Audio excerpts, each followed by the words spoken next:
think stories are really important in terms of helping to define the identity of communities and places and people, and that's a really important, potent thing.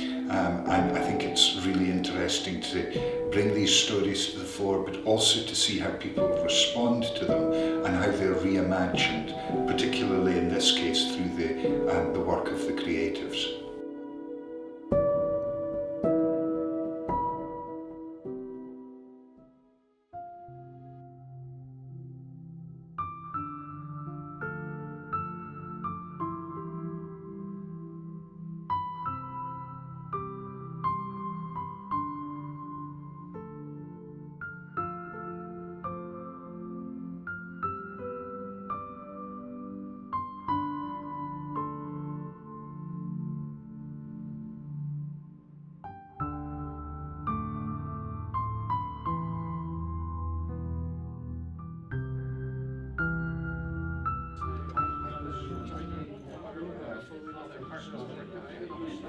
I'm Professor Peter Reid from Robert Gordon University. I do a lot of work around cultural heritage, particularly in the north of Scotland.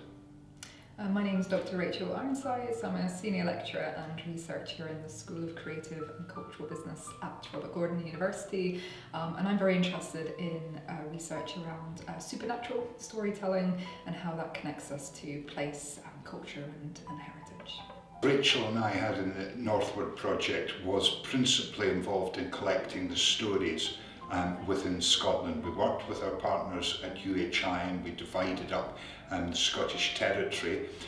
Rachel and I concentrated on the North Highlands, the Murray Firth Basin and the Northern Isles. Folklore and stories they're hugely connected to place, the communities, the people that are part of those place stories that we can share in different kinds of ways, and that's what the NORTHWORD project is allowing us to do, is to digitise some of these stories and share them with a wider audience, think about how these stories connect across the northern periphery region, but also work with the creators in terms of thinking about how these stories can be reimagined into new creative forms. I've just always been fascinated with the whole Spanish Armada story. It's just something that's been with me all my life. It's just got everything. It's got the drama, it's got all that loss of life, all that significant history, and of course it's just on my doorstep, and the backdrop is the beautiful Antrim coastline. In my pitch to the NORTHWORD project, I said I would write a song. I chose a story from the project called The Spanish Armada Tree, which I'd actually written myself. It was a monologue or a recitation. A project like this, it allows you to focus in, really focus in on one aspect of the local history or folklore. In late May 1588, 130 ships, known to history as the Spanish Armada, set sail from Coruña on the north coast of Spain. They anchored off the French port of Calais, awaiting a rendezvous with the army of the Duke of Parma, when they were to sail across the Channel and invade England. At the ensuing Battle of Gravelines, the Spanish fleet was scattered by the English navy. They fled northwards with the intention of going the long way home around Scotland and Ireland. They encountered ferocious storms and many ships were lost. 6,000 men perished along the Irish coast from Antrim in the north to County Kerry in the southwest. The body of one young Spanish sailor washed up upon a small sandy beach at a place called Ballygally in County Antrim. His body was taken a mile inland and buried in the churchyard of Carncastle. In his pocket were sweet chestnuts. One of the chestnuts germinated, and from it grew a mighty Spanish sweet chestnut tree, a species not native to these shores. The tree had stood for over 430 years until June 2020, when it literally toppled over from old age. It was beloved by locals and tourists and was affectionately known as the Spanish Armada tree.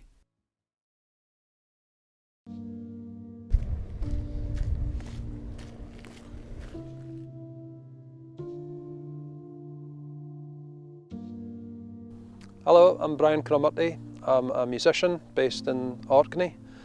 I played with bands all of my days, and I also like getting in the studio and doing some recording. I've worked with conventional band setups, but I also like to mess about with sounds and field recordings and things like that.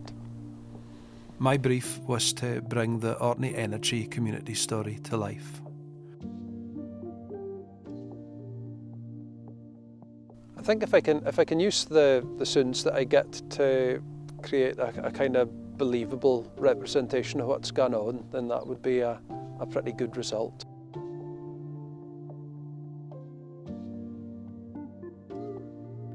When you keep an open mind, you can use any kind of sound as a starting point, as an inspiration for music. So I don't really know what I'm going to get for going around and marking these recordings, but I think there should be plenty of scope there to produce something that's listenable.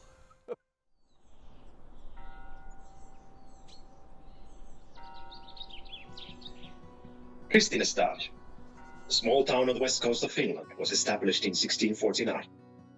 At the turn of the 18th and 19th century, it was an important merchant city, even having the biggest fleet at its time.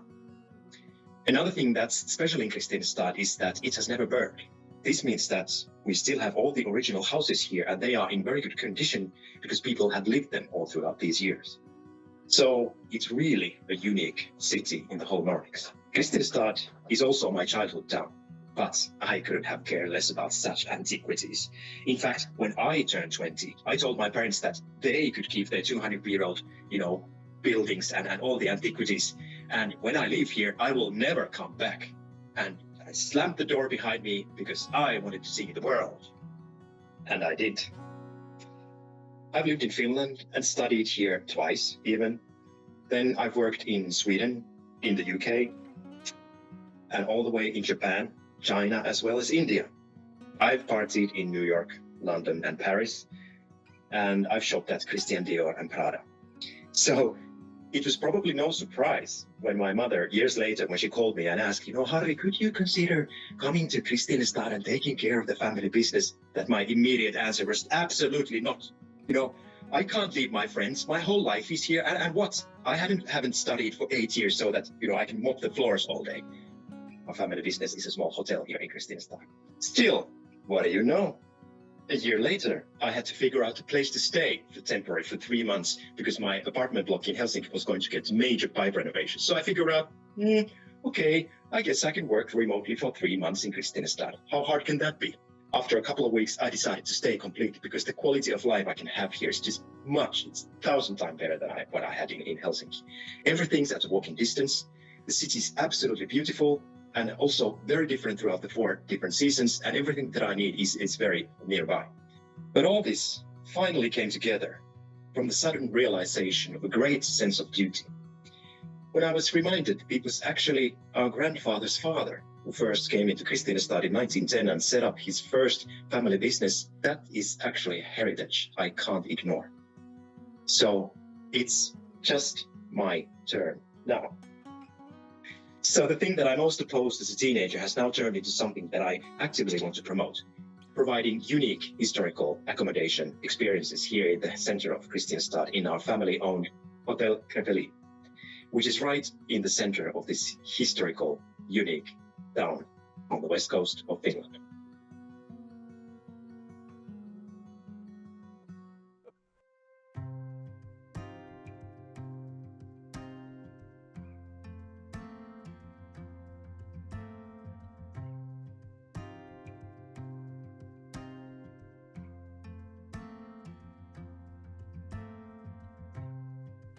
I am bringing to life the Burning of the Clavey, which is a festival which happens once a year, 10 miles along the coast from me.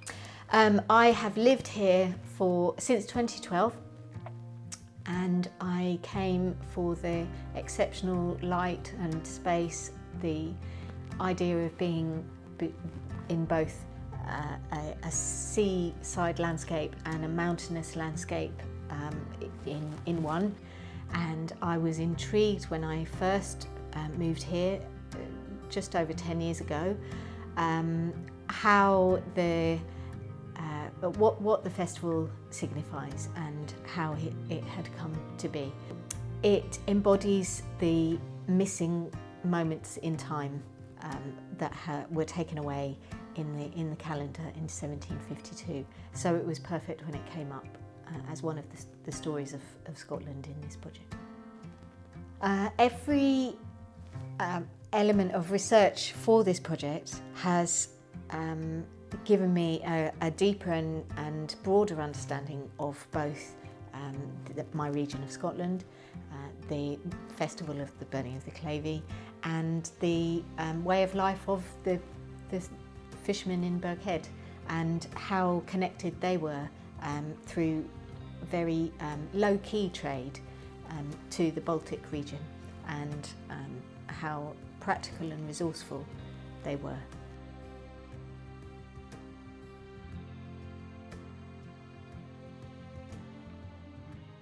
So the NORTHWORD project, initially we're looking for pieces of writing to be submitted, and I submitted a recitation that I had written a year earlier to commemorate the what we called locally in the Glens the Spanish Armada tree, which had fallen over after having been there for 430 something years.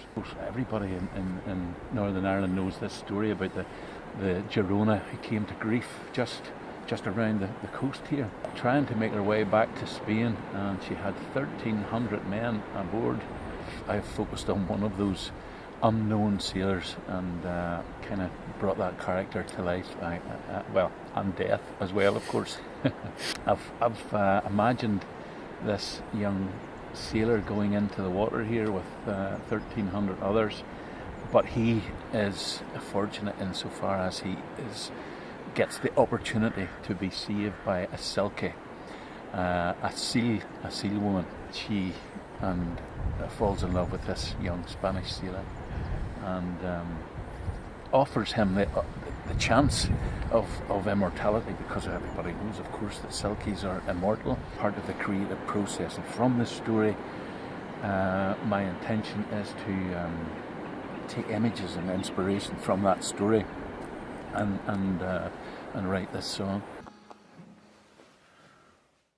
For another. Yeah. Take. Okay.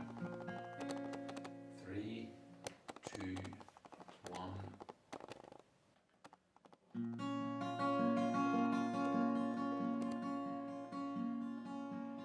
Come listen to my story, lads.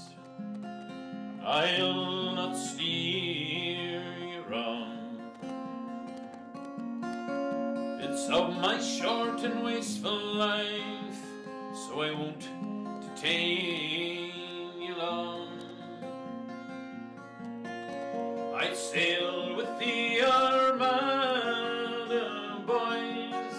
I was handsome, brash and brawn. Now the flesh has perished from my bones. My lover, she gone.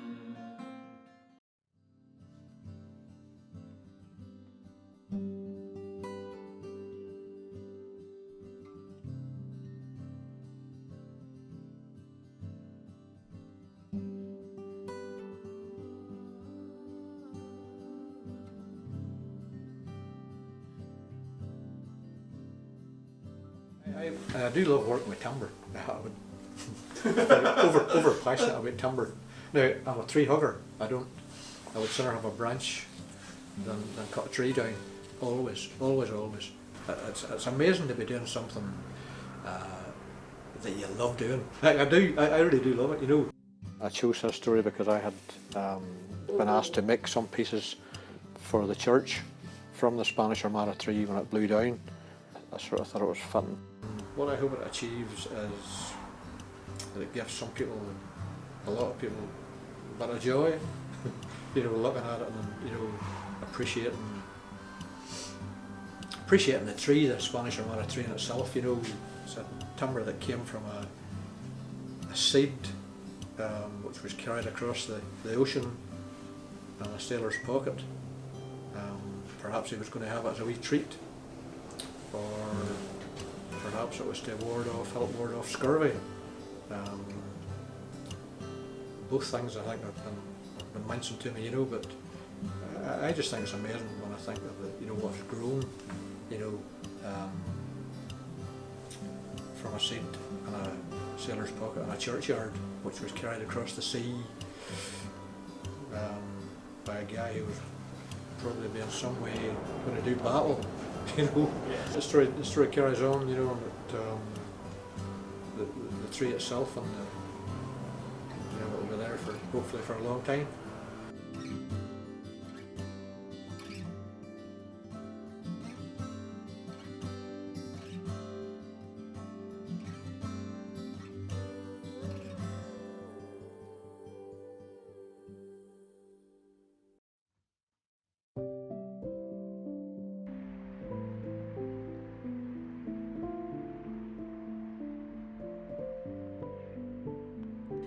Ingela Klinga heter jag och min man tog över det här fantastiska gamla fängelset i Umeå för 4,5 år sedan. Det här gamla fängelset är från 1861 och bevarat precis som det såg ut på den tiden. Till och med de här gamla celldörrarna är från 1861. Och nu ska vi kika in i en cell och se hur det ser ut. Välkomna in. Välkomna in till en cell, och så här ser det ut idag. Vi har försökt bevara det väldigt enkelt, precis som det såg ut på 1800-talet. Men givetvis idag så är det en bekvämare säng. Och anledningen var att vi blev så fascinerade av den här byggnaden. Den fångade oss verkligen. Vi har ett stort ansvar att förvalta det här, och vi vill gärna visa upp den för både hotellgäster och lokalbefolkningen. Så förutom att vi har övernattande gäster som idag är frivilliga gäster som övernattar här, så erbjuder vi även konferenser och möten. Många kommer till oss för att man vill hitta en unik upplevelse och vara i en unik atmosfär. Så det här passar alldeles utmärkt att hamna just på gamla fängelset, där man dessutom kan både bo och i en cell då från 1861 och konferera. The first thing I looked at was the hydrophone recordings for the Fall of Warness. I had a listen through them and started to hear, like, there's not actually a lot of noise in them, but what there is, there's bits of kind of bubble noises around the hydrophones, and so I was kind of hearing bits of notes in among that I messed about with on plucking a fiddle actually, and so I got, you know, like a bit of a kind of peaceful, quiet sort of soundtrack for that, and chucked a bit of bass on it as well, and it sounds nice. I took the recordings of the turbines for Hammers Hill and had a listen, and they kind of seem to give off a kind of they rotate in threes. So there's three blades, and so when they're swooshing round, you get this kind of 1, 2, 3, 1, 2, 3 kind of steady pulse. So I used that and made a waltz. The stuff from Leask Marine was really sort of clanky and percussive. So I've got the sounds of the metal cutting machine as a kind of rhythm track on there. I had initially intended to put everything together into one piece that showed the breadth of what was going on here, but as I worked on the different elements, I kind of found that inspiration for one thing was pulling me in one direction, and then the other thing was pulling me in a different direction. So I decided to keep them apart, and so that the stories told were kind of 4 separate pieces rather than one. I think as far as trying different things goes and learning different ways to approach music, it's been really helpful to me. I'm reasonably happy with the tracks. I think they're interesting, but I would like to kind of revisit them. I'm pleased though with the outcome from a compositional point of view. I think there's real potential with this way of working that I'll be revisiting and kind of developing. There's several different directions that I feel I could take for here, and the danger will be not taking any of them, but I'll do something.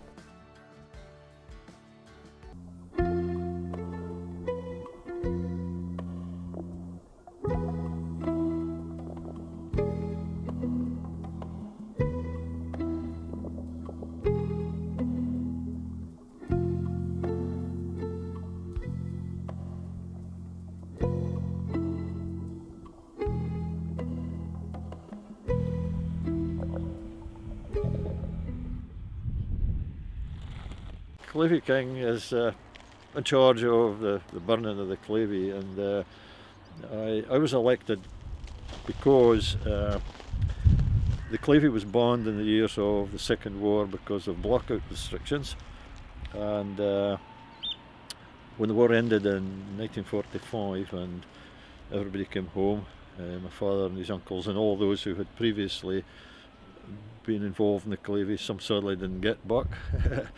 But my father and 2 of his friends decided to resurrect the Clavey and to burn the first post-war Clavey on January the 11th, 1946. So they built the Clavey, and they had to elect a new king because the old king had died. He was too old to go to war, but he'd just died as a very old man. So they tossed a coin, and Jimmy Mackenzie, known as Peep, won the toss, and he became king, and my father is second in command. But Peep had a rough time in the war and couldn't speak very well, and so my father spoke for him, but they were best mates. My father predeceased Peep by a very short time, but when Peep died we made the Clavey and they had to elect another king, and they elected me, so because of my father's connection. One of the old crew members who made a comment once the election was passed, he was Francis Stewart, he's dead a good while. Francis said of me that I was the only one who could take a drum, but I never went over the score. So there you go, keep a cool head at all times. Some of them.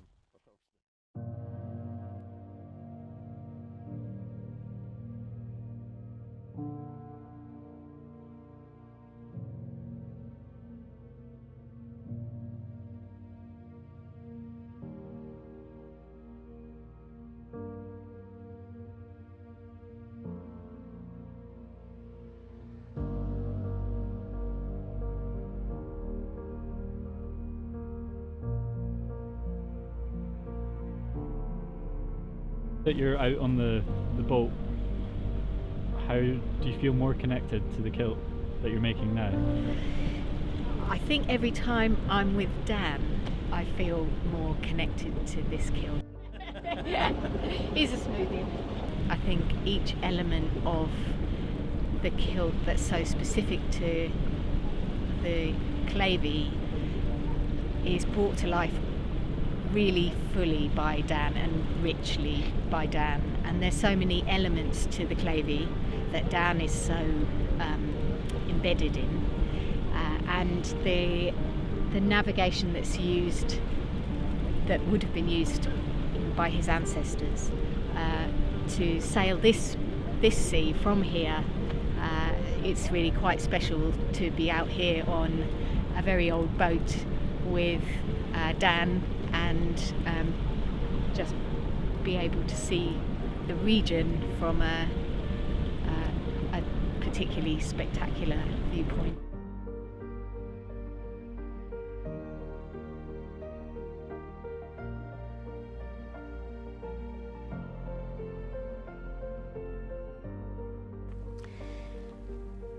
The importance for me is in connections and making connections, both internally within the region and Scotland, but in particular with this story, how external that connection can be because of the sharing and the history involved in the burning of the Clavey.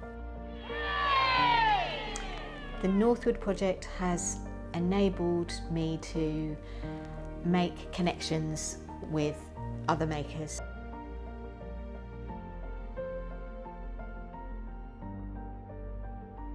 It's been a celebration not just of this particular ceremony and an understanding of that very deeply through Dan, but a connection to place